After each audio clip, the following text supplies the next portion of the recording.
Here is part 1, Roots of Fire.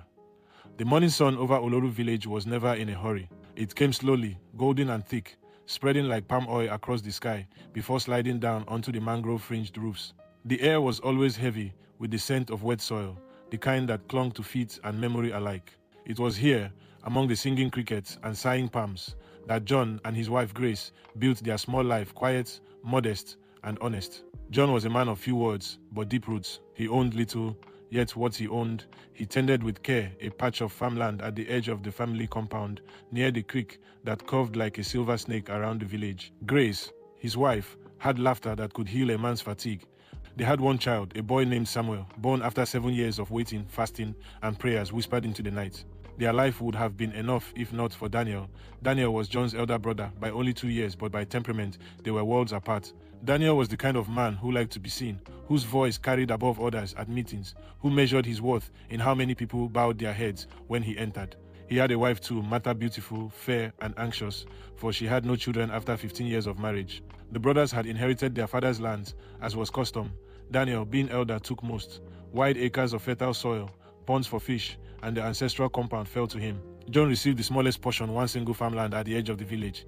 Yet it was enough to plant yams and cassava, to feed Grace and Samuel, and to sleep without hunger, gnawing at their bellies. But jealousy, like oil under the earth, does not stay buried forever.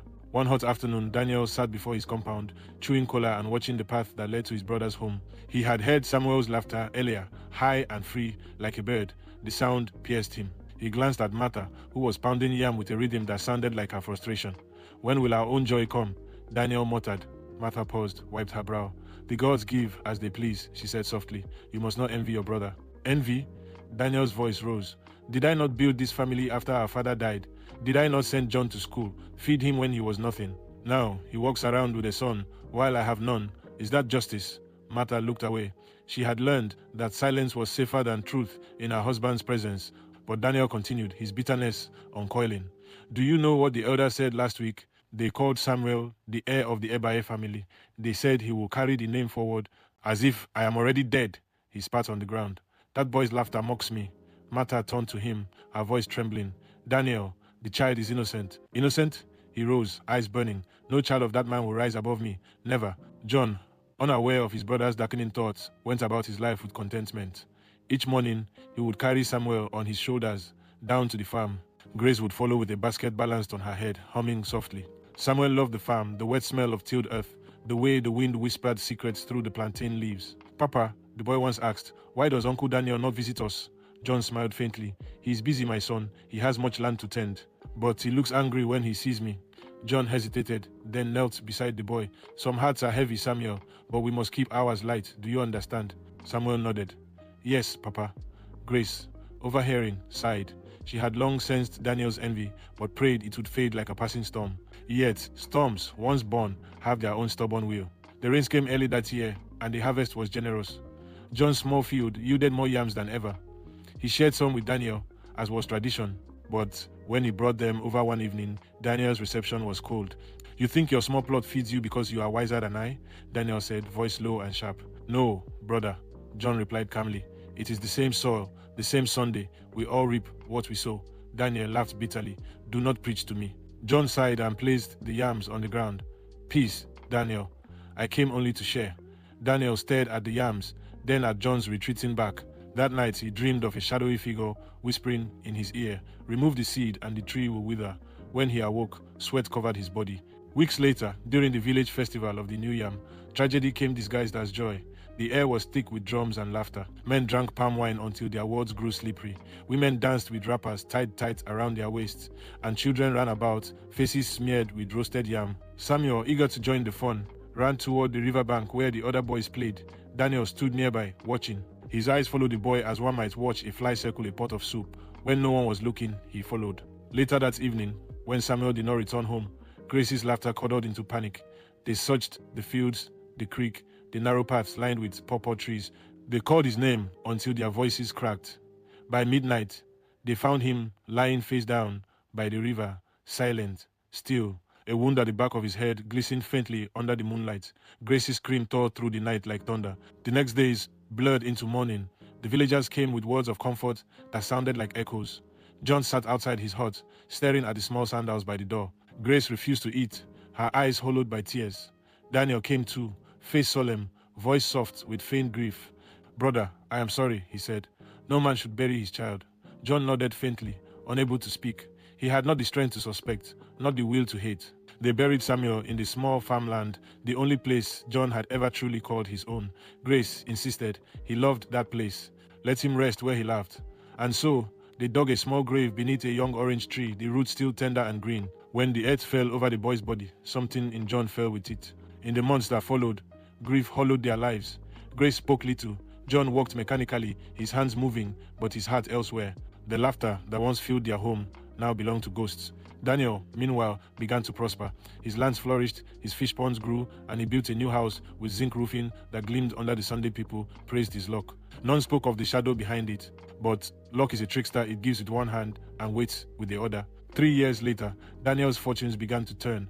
First came a sickness that drained his strength. Then thieves raided his storehouse. His workers left. Martha, once patient, began to crumble under despair. One night, as Daniel sat alone, he heard children laughing outside Samuel's voice, among them clear and innocent. He rushed out, trembling, but saw nothing. Only the wind, whispering through the plantain leaves. From that night onward, he could no longer sleep near the window that faced the farmland. Meanwhile, John and Grace aged quietly. They had no more children. Grace's hair turned white before its time, but her eyes carried a strange calm, as if she had learned to live beside her pain. John kept the farmland untouched, save for the small corner where cassava still grew. The land is his, he told anyone who asked. Let it rest with him. And so, the years passed. The brothers rarely spoke.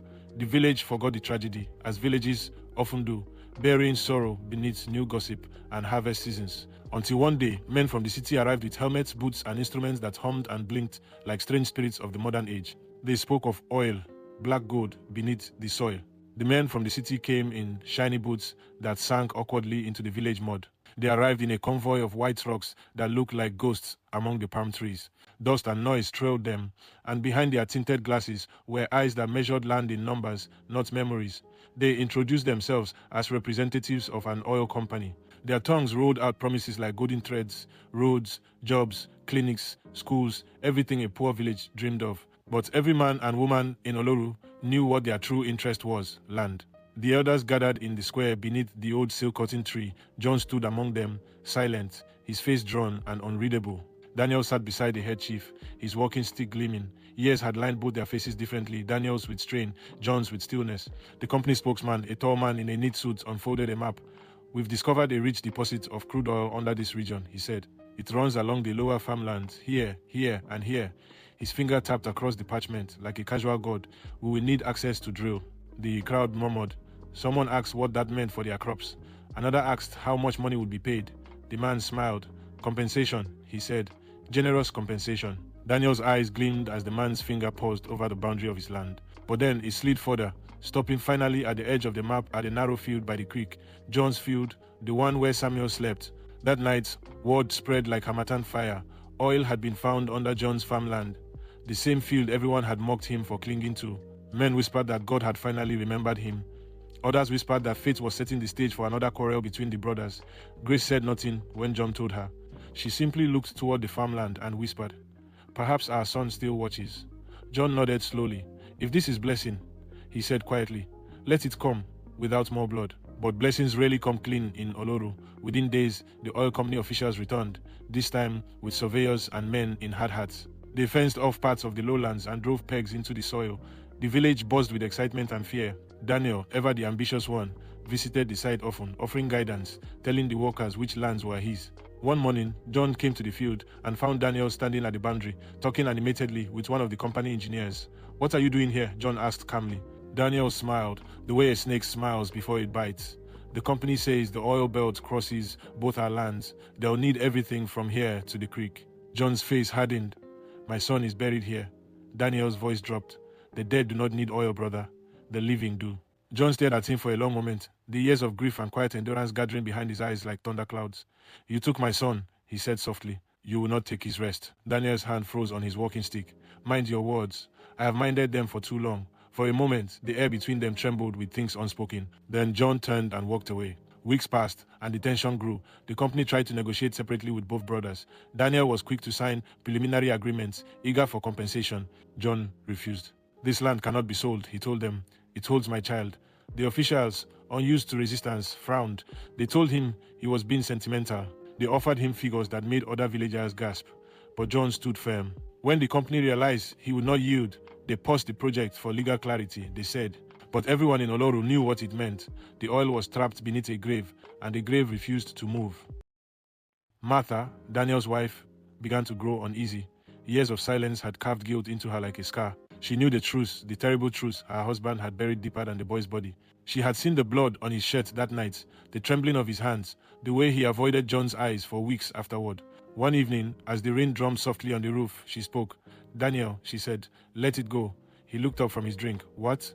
"The land, the oil, all of it. Let it go." He laughed bitterly. "You talk like a woman who knows nothing of legacy. I talk like a woman who has watched guilt eat her husband alive." He slammed his cup down. "Enough." But she didn't stop.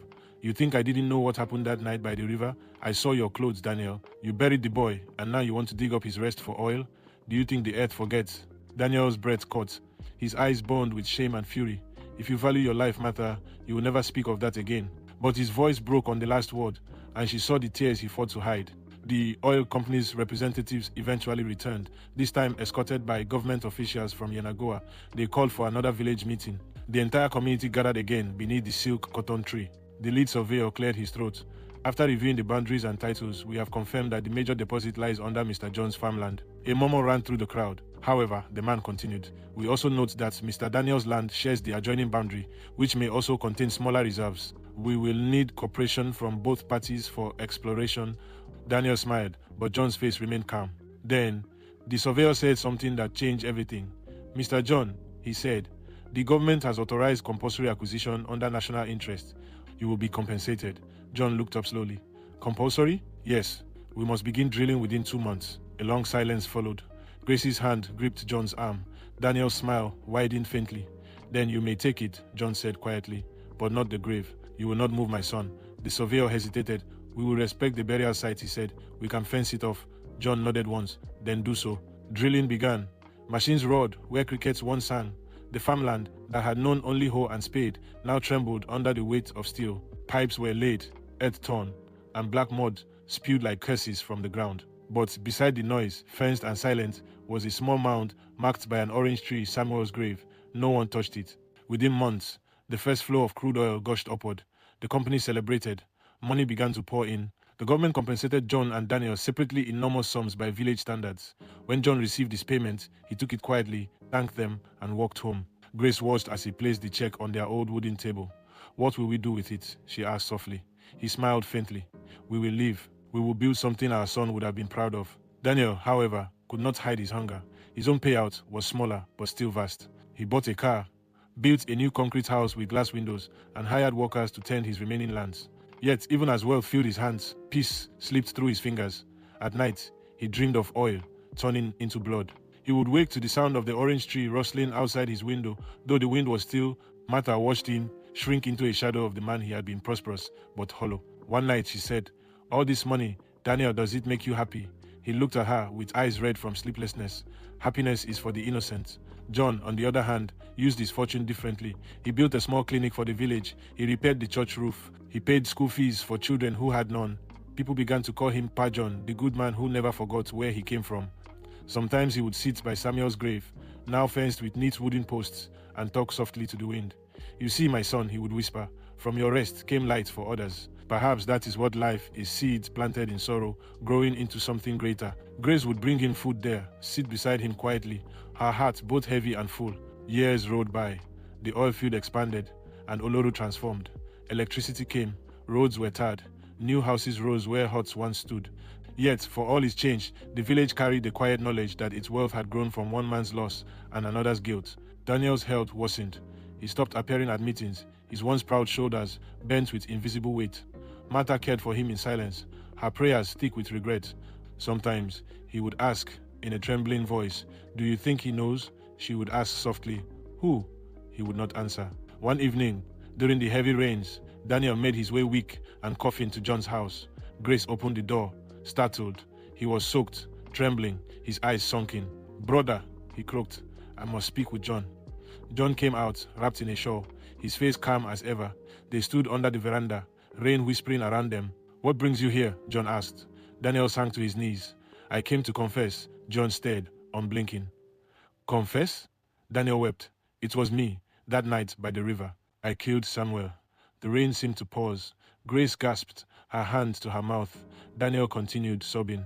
"I did it in madness, in jealousy. I thought the gods had cursed me, and his voice broke. "Forgive me, John. The oil, the land, everything it is, blood money." John closed his eyes. The pain that had slept inside him for years stirred awake. For a long moment, he said nothing. The only sound was the rain, drumming gently on the roof.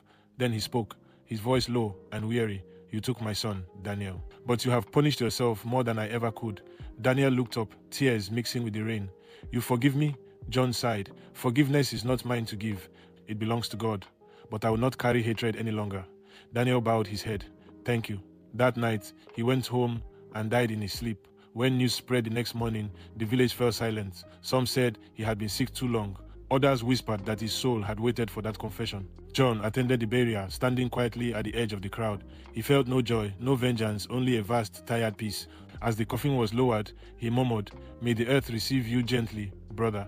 Grace wept beside him, and for the first time in many years, John took her hand. In the weeks that followed, the oil company offered to expand the project further. They said Daniel's land would now pass to John as next of kin. But John refused. "Let it lie fallow," he said. "Let the soil rest." Instead, he used his wealth to plant a grove of trees around Samuel's grave, turning it into a quiet sanctuary where villagers could come to pray, remember, or simply sit in peace. Children often played there, their laughter carrying softly over the rustling leaves, the same sound that had once filled John's world and been taken away. Yet, fate was not done with its lessons. One afternoon, as John sat beneath the orange tree, an oil worker approached a young man, barely 30. He removed his helmet shyly. "Sir," he said, "they told me you are the owner of this land." John nodded. "I was. Now it belongs to the future." The young man smiled nervously. "I wanted to tell you something. My name is Samuel. My mother named me after a boy she once heard about a child buried under the oil field. She said he was the reason our village is blessed." John froze, the world narrowing to a heartbeat. The young man continued, "I always wanted to thank whoever kept his memory alive." John's eyes filled with tears he had thought long dried. He rose slowly and placed a trembling hand on the young man's shoulder. "You already have," he said. The wind stirred the orange tree, and for a moment, John thought he heard a boy's laughter again, not in sorrow this time, but in peace. That evening, as the orange sun bled into the horizon, and the village crickets began their patient chorus, John stood one last time by the small grave beneath the orange tree. The machines had gone silent for the day, and the air was heavy with the scent of rain and oil, two worlds meeting in uneasy truce. Grace stood beside him, her eyes softer than the dusk. For years, pain had been their companion, but tonight, there was a strange calm between them, the kind that follows after the loudest storm. "Do you think he knows?" she whispered. John smiled faintly. "Samuel, he knows everything now. The earth keeps no secrets from those it holds." The orange tree swayed gently, its leaves catching the last light. Somewhere deep in the branches, a bird began to sing a fragile, trembling sound that seemed to carry both sorrow and hope. John turned toward the field. "Our son brought us pain," he said, "but he also brought us peace. Even from the grave, he taught us that no seed planted in love ever truly dies." Grace nodded, her tears glistening. "Then let this land rest," she said softly. "Let it be a memory, not a war." And they walked home hand in hand, the setting sun washing their shadows long across the earth, the same earth that had taken their child, tested their hearts, and returned them something far greater than gold: forgiveness. In that moment, the village seemed to breathe again. The wind moved through the farmlands as though it carried an unseen blessing, quiet, deep, eternal. The boys' laughter, once lost to jealousy, now lived on in the rustle of leaves and the hum of the oil beneath the soil. Oloru would never forget the man who lost everything but still chose peace over vengeance. And somewhere beyond the river, the first stars of evening blinked awake, as if the heavens themselves were bearing witness to the story that would outlive them all. The earth never forgets what we plant in it, whether love or hatred. Jealousy may win for a night, but peace endures for generations. Sometimes, it is the land itself that judges men quietly, patiently, until truth returns to claim its place. And in the end, every field, every family, every story reminds us that forgiveness is the only wealth time cannot destroy. If this story moved you, there are many more like it, tales of ancient wisdom, hidden justice, and the mysteries that bind families and tribes across the world. Come join us at Folktales of Many Tribes, where stories like this live forever, stories that whisper truth, store emotion, and remind us of the timeless dance between faith and forgiveness. Subscribe, listen, and journey with us, because every tribe has a story, and every story holds a lesson the world still needs to hear.